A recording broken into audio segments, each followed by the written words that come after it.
नमस्कार दोस्तों, मेरा YouTube चैनल पे आपका स्वागत है। इस वीडियो लेक्चर में मैं आपके पास और एक क्वेश्चन लाया हूँ। ओके, और ये वाला जो क्वेश्चन है वो क्वेश्चन का हम पहले देखते हैं, उसके बाद उसकी सॉल्यूशन करेंगे। तो पहले क्वेश्चन को मैं पढ़ लेता हूँ। There are two blocks of same masses 1 kg each as shown in the figure। देखिए इसमें क्या है, दो ब्लॉक्स है, एक ए है, उसको नाम देना मैंने भूल गया, एक ए है और दूसरा वाला बी है। ओके, ए एक ब्लॉक है और बी एक ब्लॉक है और दोनों ब्लॉक की मास 1 kg है। इसकी मास 1 kg है और जो बी है उसकी भी मास क्या है, 1 kg है। तो इसकी मास 1 kg है, ओके, और इसकी भी मास क्या है, 1 kg है। और दोनों ब्लॉक्स इस तरह का जैसे फिगर में है उसी तरह का ये ब्लॉक इस पुली से कनेक्टेड है और उस पुली से ये डायरेक्टली एक रॉड के माध्यम से कनेक्टेड है, यानी कि उस जो पुली इस ब्लॉक के साथ फिक्स्ड है। ओके, और इस ब्लॉक के साथ सॉरी इस पुली के साथ ये जो ब्लॉक है वो किससे कनेक्टेड है, स्ट्रिंग से कनेक्टेड है। किससे, स्ट्रिंग से कनेक्टेड है। कौन सा है, ये वाला पुली किसके साथ, ये वाला ब्लॉक के साथ।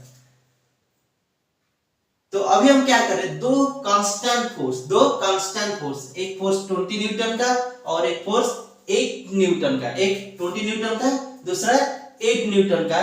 ये जो फोर्स है इस ब्लॉक पे एक्ट कर रहा है, इस ब्लॉक पे एक्ट कर रहा है, और ये वाला जो फोर्स F2 है जो कि 8 न्यूटन है वो इस स्ट्रिंग पे एक्ट कर रहा है। ओके,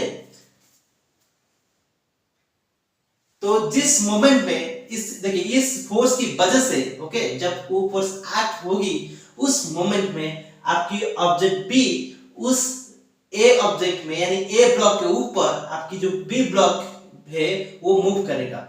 और देखिए इसमें कोई फ्रिक्शन फोर्स नहीं मिलेगा, ये दोनों जो सरफेस है यानी कि जब ए मूव करेगा ग्राउंड पे, ओके, और बी मूव करेगा ए के ऊपर, तो दोनों को कोई फ्रिक्शन नहीं होगा, स्मूथ है सरफेस। तो इनिशियली क्या होगा, जब बी इस पुली से 8 मीटर दूरी पर है, इस पुली से ये जो ब्लॉक बी है कितने मीटर दूरी पे है, 8 मीटर दूरी पे है। What will be time taken by block B to reach the pulley. Question में पूछा है कि ब्लॉक बी को पुली के पास आने के लिए कितना वक्त लगेगा।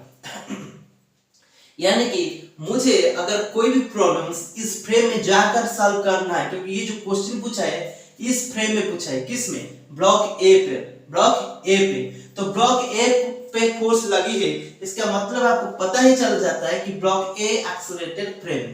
तो मुझे बेटर होगा मैं एक्सेलरेटेड फ्रेम में जाऊं, यानी कि ब्लॉक ए पर ऑब्जर्व करूं ब्लॉक बी की मोशन। ओके, तभी जाके मेरा जो इस क्वेश्चन का सॉल्यूशन मुझे आसानी होगा ढूंढने में। तो मैं क्या करता हूं, पहले जो इंफॉर्मेशन है सारा इंफॉर्मेशन इसमें है 28, ओके, ब्लॉक दोनों की मास 1 kg 8 मीटर। तो अभी मैं क्या करता हूं, इसको इरेज करता हूं और उसकी डिस्क्रिप्शन करते हैं। इसको डिस्क्राइब करने के लिए मुझे क्या होने जाना पड़ेगा, इस फ्रेम में जाना पड़ेगा। उससे पहले मैं इस ब्लॉक ए का फ्री बॉडी डायग्राम करना चाहता हूं, ब्लॉक ए का फ्री बॉडी डायग्राम करना चाहता हूं। अगर मैं ब्लॉक ए को देखूं, फोर्स मिल रहा है तो ऑब्वियसली मुझे चल, और इसके परिमाण 20 न्यूटन है। ओके, 20 न्यूटन है, तो उसकी कंपैरिजन में मैं अप्रोक्सीमेटली जब मैं शुरू करूंगा तो मैं ये भी समझ लूंगा कि मेरा जो ब्लॉक ए होगा इस दिशा में एक्सेलरेट करने का संभावना ज्यादा है। ओके, तो मैं क्या सपोज करूंगा कि जो मेरा ब्लॉक है वो ए नॉट के साथ, ए नॉट एक्सेलरेशन के साथ, ये जो एक्सेलरेशन है कहां पर, आप ग्राउंड पे हो और ग्राउंड पे रहकर उस ऑब्जेक्ट की ए की एक्सेलरेशन आप ढूंढ रहे हो, कहां पर रहकर, ग्राउंड पे। यानी ग्राउंड पे मैं ऑब्जर्व कर रहा हूं कि इसे ब्लॉक ए नॉट एक्सेलरेशन के साथ अप्रोच कर रहा है। तो ठीक है, ये हमारा ए नॉट परिमाण के एक्सेलरेशन के साथ ग्राउंड पे अप्रोच कर रहा है। तो इस दिशा में फोर्स क्या मिलेगी उसको, तो उसकी फ्री बॉडी डायग्राम बनाते हैं। तो ये आपका ए है, ये आपका ए है, तो इसको फोर्स F मिला है कितना, 20 न्यूटन, कितना 20 न्यूटन इसको फोर्स मिला है। तो मैं एक काम करता हूं, इस फोर्स का परिमाण, ओके, F1 लिख देता हूं, बाद में 20 न्यूटन पुट करते, कोई बात नहीं, 20 न्यूटन भी पुट करते हैं, जो भी क्वांटिटी आएगी सारे एसआई यूनिट में आएंगे। ओके, इन मीटर पर सेकंड स्क्वायर न्यूटन, ओके, इसमें आएगी। ये हमारा 20 है, तो उसको, ओके, उसकी जो एक्सेलरेशन है वो मीटर पर सेकंड स्क्वायर है, ये मीटर पर सेकंड स्क्वायर में है। तो ये 20 न्यूटन फोर्स इस दिशा में है। और देखिए जब इस बॉडी को फोर्स मिल रहा है इस दिशा में और उस उस मोमेंट में भी इस स्ट्रिंग को फोर्स मिल रहा है 8 न्यूटन। तो जब स्ट्रिंग आपका पुल्ड हो रहा है, स्ट्रिंग आपका पुल्ड हो रहा है, तो स्ट्रिंग में आपका टेंशन क्रिएट होगा T। ओके, टेंशन क्रिएट होगा T।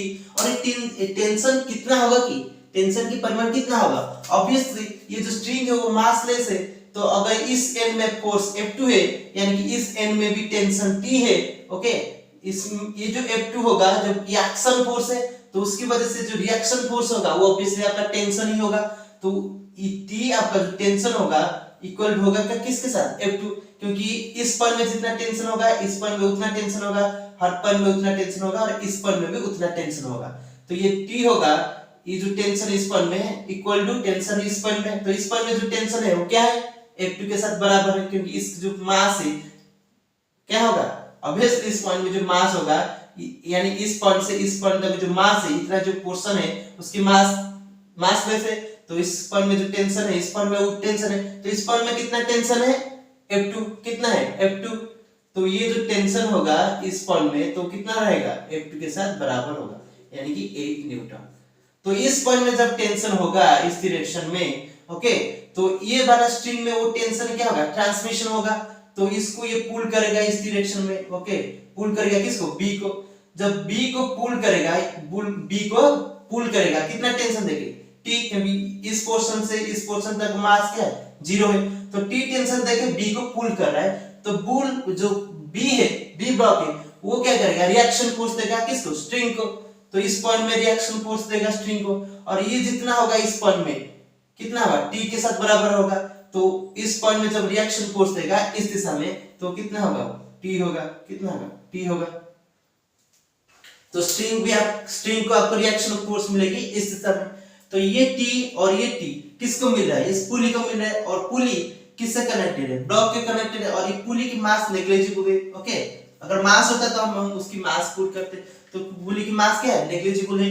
तो ये जो टेंशन पुली किससे कनेक्टेड है? इससे कनेक्टेड है, तो यानी जो टी और टी दोनों फोर्स, ओके, क्योंकि पुली हमारा इससे कनेक्टेड है, इसका मतलब ये पुली और ए आपका एक ही सिस्टम है। ओके, तो एक ही सिस्टम है, और इसकी मास को हम नेग्लेक्ट कर रहे हैं, सिर्फ इसकी मास पुट कर रहे हैं 1 kg। ठीक है, तो इसकी फोर्स क्या है? 2t। क्या है? 2t इस दिशा में। तो इस दिशा में कितना फोर्स है? 2t। तो इस दिशा में आपका 2t फोर्स मिलेगी, और इस दिशा में कितना है? 20 है। ये t की परिमाण कितना है? 8 है। कितना है? 8 है। तो मैं अगर पुट करूंगा तो मुझे 16 यानी कि न्यूटन 16 न्यूटन फोर्स मिलेगी इस दिशा में, और इस दिशा में कितना मिलेगी? 20 न्यूटन। अभी मैं क्या करूंगा कि ये 20 न्यूटन है और 60 न्यूटन है किस पर? ब्लॉक ए पे। और ब्लॉक ए को कोई भी फोर्स नहीं मिलेगा, क्योंकि इस सरफेस में जब बी आपका मूव करेगा तो इसको फ्रिक्शन नहीं मिलेगा, और ये ग्राउंड में जब ये मूव करेगा तो उसको कोई फोर्स नहीं मिलेगा। तो ये इक्वल टू क्या हो जाएगी? मास इस ब्लॉक ए की मास, क्योंकि ये जो फोर्स है ब्लॉक ए पे, तो ब्लॉक ए की मास इनटू ब्लॉक ए की एक्सेलरेशन। तो ब्लॉक ए की मास कितना है? 1 kg। मैं सारे ऐसे यूनिट में ले रहा हूं, तो ये 1 इनटू उस ब्लॉक की एक्सेलरेशन। तो उस ब्लॉक की एक्सेलरेशन क्या है हम ढूंढ लेंगे। तो कैसे ढूंढेंगे? Obviously 1 into a not equal to 20 minus 16। तो a नॉट कितना हो जाएगा? 20 माइनस 16 क्या हो जाएगा? 4। तो 4 मीटर पर सेकेंड स्क्वायर। तो जो a नॉट होगा उसकी परिमाण क्या होगा? 4 मीटर पर सेकेंड स्क्वायर। तो हमारा जो सिस्टम है 4 मीटर पर सेकेंड स्क्वायर एक्सेलरेशन के साथ इस दिशा में जा रहा है। देखिए अभी मैं क्या करूंगा? अभी मैं ब्लॉक बी की फ्री बॉडी डायग्राम बनाऊंगा। किसका? ब्लॉक बी का मैं फ्री बॉडी डायग्राम बनाऊंगा। तो ब्लॉक बी का फ्री बॉडी डायग्राम बनाऊंगा किस फ्रेम में? उस फ्रेम में। ओके, ये हमारा था ए की free body diagram ground frame में। अभी मैं ब्लॉक बी की बनाऊंगा तो किस फ्रेम में? फ्रेम ए। तो ये मैं फ्रेम ए में बनाऊंगा। तो पहले मैं किस में बना रहा था? फ्रेम ग्राउंड था, ये हमारा क्या था? ग्राउंड था। तो ग्राउंड था, ये फ्रेम ए। ओके, फ्रेम ए में अगर मैं बनाऊंगा और फ्रेम ए हमारा एक्सेलरेटेड फ्रेम है, तो मुझे एक स्यूडो फोर्स यानी कि सिर्फ एक मैथमेटिकल टर्म है। ओके, एक मैथमेटिकल टर्म हमको ऐड करना पड़ेगा, क्योंकि एक्सेलरेटेड फ्रेम है। उसकी वजह मेरे कुछ प्रॉब्लम्स थी, उसमें हिंट मैंने दे दिया था। ओके, और ये आपको थ्योरी में तो आराम से आपको पता होगा। तो ये क्या होगा? बी है। तो जो बी होता है, तो बी में जो फोर्स मिलेगा स्यूडो फोर्स बी को, इस दिशा मिलेगा, किस दिशा में, इसके अपोजिट डायरेक्शन में, यानी कि इस दिशा में मिलेगा। और उसकी परिमाण क्या होगी, उस बी की मास इनटू इस बी की मास इनटू इस फ्रेम ऑफ रेफरेंस की एक्सेलरेशन, यानी उसकी मास 1 है, 1 इनटू a नॉट, यानी कि a नॉट फोर्स मिलेगा किस डायरेक्शन में, इस डायरेक्शन में। ओके, तो अगर b को जो फोर्स मिलेगा स्यूडो फोर्स, वो क्या मिलेगा, ये स्यूडो जो फोर्स मिलेगा वो उसकी मास 1 इनटू a नॉट इस दिशा में, और उसके साथ ये बी ब्लॉक है, उसके साथ उसको जो रियल फोर्स मिलेगा, ओके, रियल जो फोर्स है वो टेंशन T है, और टेंशन T किसके साथ बराबर है, F2 के साथ बराबर है, और F2 क्या है, 8 न्यूटन है, तो ये 8 न्यूटन मिलेगा, ये क्या मिलेगा, 8 न्यूटन मिलेगा। तो ऑब्वियसली ये आपका 8 न्यूटन मिलेगा और ये आपका A नॉट मिलेगा, और ऑब्वियसली ये होता है B पर फोर्स इस फ्रेम में। तो जो B फॉर एक्सटर्नल फोर्सेस होगा, ओके, जिसमें हम सीडो फोर्स को कैलकुलेट करेंगे, external force plus SIDO force, okay, दोनों क्वांटिटी आपका क्या होगा, उस ब्लॉक बी की मास इनटू उस ब्लॉक बी के एक्सेलरेशन के साथ बराबर होगा। तो इस दिशा में उसकी एक्सेलरेशन इस दिशा में क्या होगी, इस दिशा में जो टेंशन है यानी फोर्स 8 है minus a not equal to उसकी mass 1 into acceleration suppose a, okay, mass 1 और उसकी मास क्या है 1 इनटू एक्सेलरेशन a।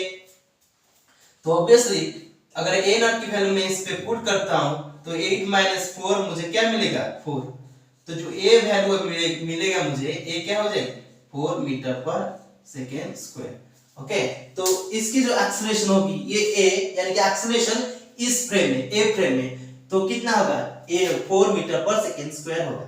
और ये हम क्या करें, ये जब मोशन स्टार्ट किया तो रेस्ट में था, किसमें था, रेस्ट में था, और उसको जो एक्सेलरेशन मिल रहा है क्योंकि ये दोनों फोर्स यूनिफॉर्म है F1 और F2, तो इसको कांस्टेंट एक्सेलरेशन मिलेगा कितना 4 मीटर पर सेकंड स्क्वायर, कहां पर, इस फ्रेम में। तो इस फ्रेम में उसको 4 मीटर पर सेकंड स्क्वायर एक्सेलरेशन मिलेगा, और उस उस एक्सेलरेशन के साथ आपका ब्लॉक बी इस फ्रेम में रेस्ट से यानी कि u इक्वल टू अगर 0 से शुरू करेगा तो जो डिस्टेंस वो ट्रैवल करेगा तो obviously s equal to ut plus half a square, तो उसकी जो u होगा वो क्या होगा 0 हो जाएगा, तो हाफ उसके एक्सेलरेशन a t स्क्वायर। तो अगर उसको डिस्टेंस इस पोजीशन से इस पोजीशन आना है तो उसको डिस्टेंस 8 मीटर ट्रैवल करना है, तो जो 8 होगा वो क्या होगा हाफ इनटू उसकी एक्सेलरेशन यानी ब्लॉक बी की एक्सेलरेशन, ओके, जो कि हम कितना ढूंढे हैं 4, तो 4 इनटू टी स्क्वायर, तो टाइम हमको मिल जाएगी इस एक्सप्रेशन से।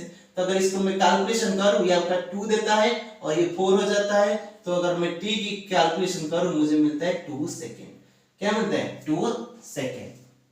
तो जो टी की वैल्यू होता है, वो मुझे कितना मिलता है 2 सेकेंड मिलता है। तो उसको कितना टाइम लगेगा, ब्लॉक बी को इस पुली पे आने के लिए उसको हमको कितना टाइम लगेगा, उसको 2 सेकेंड लगेगा, कितना लगेगा 2 सेकेंड लगेगा। तो ये था इस क्वेश्चन का answer, thank you for watching this video.